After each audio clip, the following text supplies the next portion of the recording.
В живота си никога не бях се надявал на толкова мил комплимент. Покани ме дяволът.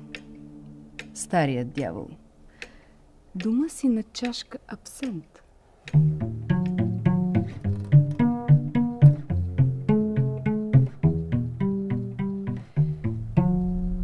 Свеща очертаваше острия профил с ивица златни лъчи и пускайки дим, Мефистофел ме гледаше с влажни очи. В очите му есенна горест бе скрита, но все пак бе горд и засмен. И махна с ръка той. In vino veritas. Ще бъда пред теб откровен. Омръзна ми вече все тоя ярем на притворство и помисъл зла. Да пием за моята сърдечност неземна и сивите земни тегла. Преди векове аз възпрях на земята и тук отстроих си шега. Венчах се за земната истина свята, но тяло венчаме с рога.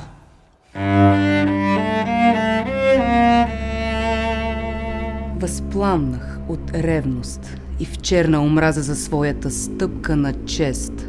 Човешката чест неуморно аз газя. Но с чест не здобих се до днес. Намислих, чрез подвизи чудни да блесна. Умирах по 100 пъти в бран. Но винаги рицар на кауза честна.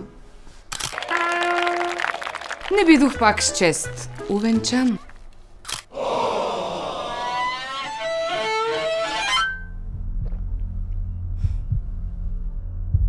Отчаян, окаян.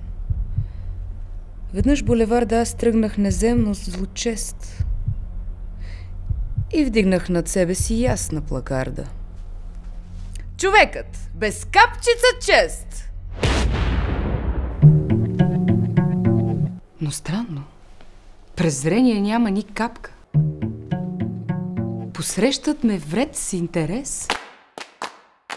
Любезно от всякъде свалят ми шапка. Безчест ли си? Прави ти чест. Един господин ме целува. Ех, братко, и ти ли? Кой да те знае? Две хубави дами ми казаха сладко. Елате в нас утре на чай. Чай!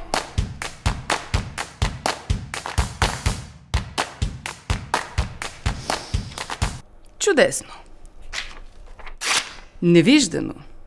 С почести редки изпратен бях чак до дома. Министри, царе и придворни кокетки ми писаха мили писма.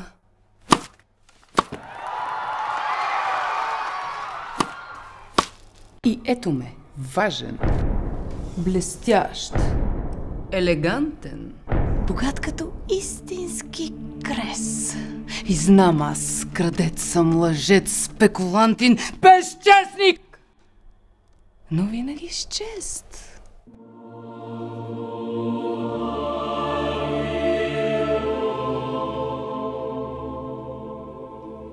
И дяволът млъкна, наля от абсента, сърдечно се чукна с мен и пускайки пушек на синкави ленти, прониза ме с поглед зелен.